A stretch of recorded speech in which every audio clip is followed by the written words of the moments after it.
බය වෙන්න එපා. අපි මාතවුරුත් දෙකක් හිටියා. නේ? කවුරුත් උරන් බලන් ඉන්න පුළුවන් නේ. අපි බලන්නේ රණි ලොක්කට දීලා අපි බලන් ඉන්නේ. තව අවුරුදු 3කින් මේ ආණ්ඩුවේ බොරුව ගැන මම අමුතුවෙන් ඔබට මතක් කරන්න ඕනේ නැහැ. මම දැක්කා අද අතිගරු ජනාධිපතිතුමත් කියලා තියෙනවා ප්‍රාදේශ සභා බලය JVP එකට නොදුන්නොත් ඒ ප්‍රාදේශ සභාවට මුදල් අමාත්‍යාංශයෙන් මුදල් දෙන්නේ නැහැ කියලා කිව්වේ නැහැ කියලා. දැන් කියලා කිව්වේ නැහැ. මට විහිළුවක් කරාද කියන්න අපි දන්නේ නැහැ. හැබැයි එතුමා මතක තියාගන්න එතුමා දැන් ජනාධිපති. විහිළු කරන්න බෑ. විහිළු කරන්න පුළුවන් පක්ෂ කාර්යාලය ඇතුලේ යාළුවෝ එක්ක ගෙදර බැයි. දේශපාලන වේදිකාව තුළ රාජ්‍ය ආන්ත්‍රණය පිළිබඳව විහිළු කරාම සමස්ත රාජ්‍ය ආන්ත්‍රණයම අපහසුතාවයකට පත් වෙනවා. එදා මැතිවරණ වේදිකාවේ Tamanට බලය දුන්නේ නැත්නම් ප්‍රාදේශ සභාවට මුදල් දෙන්නේ නැහැ කියප එක අද එහෙම එකක් කිව්වේ නැහැ, එහෙම එකක් අදහස් කරේ නැහැ කියලා කියන්න බෑ. මොකද එහෙම එකක් කිව්වා. එහෙම එකක් අදහස් කරා. බොරු කියලා එක බොරුවක් වහගන්න තව බොරු 100ක් කියන්න සිද්ධ වෙලා තියෙනවා. ආණ්ඩුව බලයට ආවේ බොරු කියලා. ආණ්ඩුව පවත්වාගෙන යන්න උත්සාහ කරන්නේ බොරු කියලා. අපි දැක්ක එදා යහපාලන ආණ්ඩුව කාලේ මර්ධනයක් ක්‍රියාත්මක වුණා දේශපාලනික වශයෙන්. ඒ මර්ධනය කරපු අයම තමයි යහපාලන ආණ්ඩුවේ හිටපු මර්ධනයේ බාර හිටපු අය තමයි අද මේ ආණ්ඩුවත් පොලිසිය බාර වෙන්නේ. යහපාලන ආණ්ඩුවේ පාස්කුද ප්‍රහාර එල්ල වෙච්ච වෙලාවේ CID එක බාර වෙනු මහත්තුරු තමයි අද පොලිස් අමාත්‍යාංශයේ ලේකම්වරු විදියට පොලිසිය තරතුරු දීලා දේශපාලන වේදිකාවෙන් ගිහලා වාඩි කළා බාර දීලා තියෙන්නේ. පාස්කුද ප්‍රහාර එල්ල වුණාම බුද්ධ්‍යංශයේ තොරතුරු පැහැර හැරපු අය තමයි අද පාස්කුද ප්‍රහාරය ගැන පරීක්ෂණ කටයුතු කරන්නේ. මම දැක්කා ඒක නිලධාරියෙක් එදා කියනවා ඒ නිලධාරියා විසින්ම කියනවා අධිකරණයට මාධ්‍ය යනවා මාධ්‍යට ප්‍රකාශයක් කරන ජනතා විමුක්ති පෙරමුණේ ජාතික ලයිස්තු අපේක්ෂකයෙක්ගේ පුතාලා දෙන්නෙක් තමයි පාස්කුද ප්‍රහාරයට මරාගෙන මැරෙන බෝම්බ කරුව දෙන්නෙක් කියලා. දැන් අද ඒ නිලධාරියට JVP එකේම උසස් වීමක් දීලා පොලිසිය තියෙන තරතුරක් දීලා පාස්කුද ප්‍රහාරය ගැන හොයන්න දාලා තියෙනවා. දැන් JVP එක ගැන හැර අනිත් හැමෝම ගැන හොයනවා. ඒ අය ආණ්ඩුව පාවිච්චි කරනවා දේශපාලන රැකවරණය ලබා ගන්න. පාස්කුද ප්‍රහාර එල්ල වෙන්න බුද්ධ්‍යංශ තොරතුරු මගහැරියනම් ඒ තොරතුරු වලට ක්‍රියාත්මක වුණේ නැත්තම් ඒ ක්‍රියාත්මක නොවීමේ පාපයෙන් බේරෙන්න අද ආණ්ඩුවේ තනතුරු ධර්මයෙන් දේශපාලන රැකවරණය ලබා ගන්න. ආණ්ඩුවේ රැකවරණය ලබා ගන්න. රටේ ආර්ථිකය ගැන ආණ්ඩුවේ කැක්කමක් නැහැ, දැක්මක් නැහැ, උමනාවක් නැහැ. හරිම නම් මේ වෙනකොට දැන් කුඹුරු බඩ කළ දවස් 20ක් විතර සමහර පැතිවල. දැන් පොහොර ලබා දෙන ක්‍රමවේදය පිළිබඳව යම් අදහසක් තියෙන්න ඕනේ. දෙනවා නම්. එහෙම නැත්නම් ගොවි මහත්තුරුන්ට කියනවනේ දෙන්න විදියක් නැහැ කියලා. දෙනවා නම් මුදල් දෙනවද පොහොර දෙනවද කොහොමද දෙන්නේ කියලා කියන්න ඕනේ. හැබැයි ගොවි සංවිධාන සහ ගොවි ජන සේවායක සහ පොහොර ලබා දීම පිළිබඳව සාකච්ඡා කරනවා වෙනුවට ආණ්ඩුවේ විශේෂ ඇමතිවරු හාල් පිටරටින් ගෙන අය ගෙනලා සාකච්ඡා කරනවා ඊළඟ කන්නේට හස්වැන්න අඩු වෙනවා අපි හාල් පිටින් ගේන්නේ කොහොමද කියලා. ගොවියගේ ආර්ථිකය ශක්තිමත් කරන වෙනුවට ව්‍යාපාරිකයෙක්ගේ ආර්ථිකය ශක්තිමත් කරන තැනට ආණ්ඩුව අද කටයුතු කරමින් යනවා.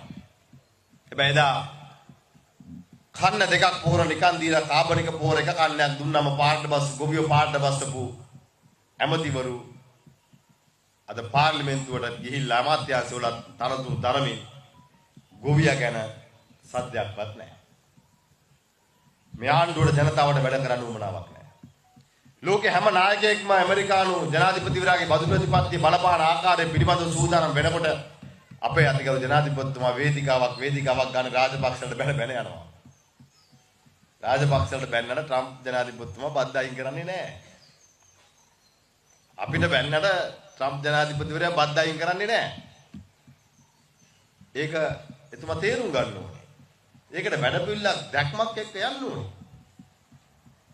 මම දැක්ක රවි කරුණාක මන්ත්‍රීතුමා යෝජනා මාලාවක් දීලා තියෙනවා.